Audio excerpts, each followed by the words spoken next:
Welcome friends. Spouse private সেক্টরে চাকরি করলে হাউস রেন্ট নিয়ে কিন্তু অনেক ক্ষেত্রেই সমস্যা অনেকের হয়েছে। অতীতেও বেশ কিছু রায় এই নিয়ে বের হয়েছিল। আবার একটি অত্যন্ত গুরুত্বপূর্ণ জাজমেন্ট দিয়েছে অনারেবল কলকাতা হাইকোর্ট।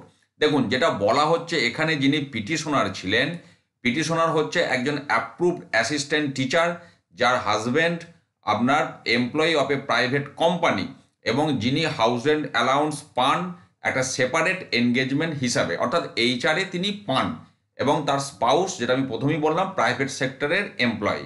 যে কারণে ডিআই অফ স্কুল সেকেন্ডারি তিনি অতীতের বেশ কিছু বিজ্ঞপ্তি এখানে উল্লেখ করা হয়েছে ফিনান্স ডিপার্টমেন্ট বা বিভিন্ন ডিপার্টমেন্টের, সেই বিজ্ঞপ্তির বলে তার এইচআরএ পেমেন্টটা স্টপ করে দেন। কিন্তু কলকাতা হাইকোর্ট এর আগে একটি জাজমেন্ট দিয়েছিল, যে জাজমেন্টে এই যে সমস্ত বিজ্ঞপ্তিগুলি রয়েছে সেগুলিকে স্কোয়াস্ট মানে বাতিল ঘোষণা করেছিল। তাই যেহেতু এইগুলি বাতিল, সেই মোতাবেক এর আগে একটি জাজমেন্ট আছে, যে জাজমেন্টে আপনার হাউস রেন্ট তাকে ফেরত দিতে বলা হয়েছিল, সেই জাজমেন্টটাকে সামনে রেখেই কিন্তু আজকের জাজমেন্টটি দেওয়া হয়েছে। কিন্তু এখানে একটি বক্তব্য বলা হয়েছে, an appeal is pending over the issue but no stay has been granted in the set appeal. কারণ এটা নিয়ে আবার শেষে এক লাইন বলা আছে, অর্থাৎ একটি অ্যাপিল এখানে আছে যেটা এখনো জাজমেন্ট হয়নি, পেন্ডিং আছে, কিন্তু সেটাতে কোনো স্টে অর্ডার পড়েনি। তো যে কারণে এর আগে যেমন in the present fact which are quite similar, অর্থাৎ এর আগে যার ভিত্তিতে কলকাতা হাইকোর্ট রায় দিয়েছিল এই ম্যাটারটাও সিমিলার, যে কারণে I find no reason to take a different view. অর্থাৎ আগের যা জাজমেন্ট হয়েছিল এবারেও সেই একই জাজমেন্ট হবে।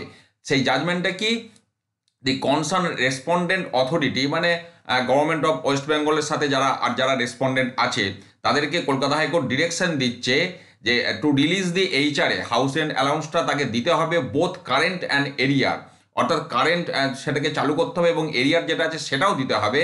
আবার with interest in favour of the petitioner, the arrear thereof be pay to the petitioner with interest 6%, বার্ষিক 6% সুদও দিতে হবে এরিয়ারটার সাপেক্ষে।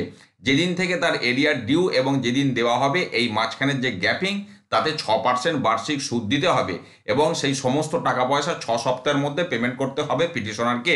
এরপর আমি যে পেন্ডিং এর বিষয়টা বলছিলাম, দেখুন, it is however made clear that the payment of house rent allowance in terms of this order is subject to the result of the above referred pending appeal, যেটা বলেছিলাম।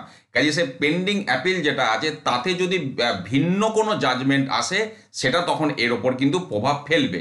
কাজে অত্যন্ত গুরুত্বপূর্ণ একটি জাজমেন্ট। আমি প্রথমেই যেটা বললাম, প্রাইভেট সেক্টরে যাদের স্পাউস চাকরি করেন, বাড়ি ভাড়া ভাতা সংক্রান্ত, এটা অনেকের কাজে লাগবে, আমি যে কারণে শেয়ার করলাম। ভালো থাকুন, সুস্থ থাকুন, ধন্যবাদ।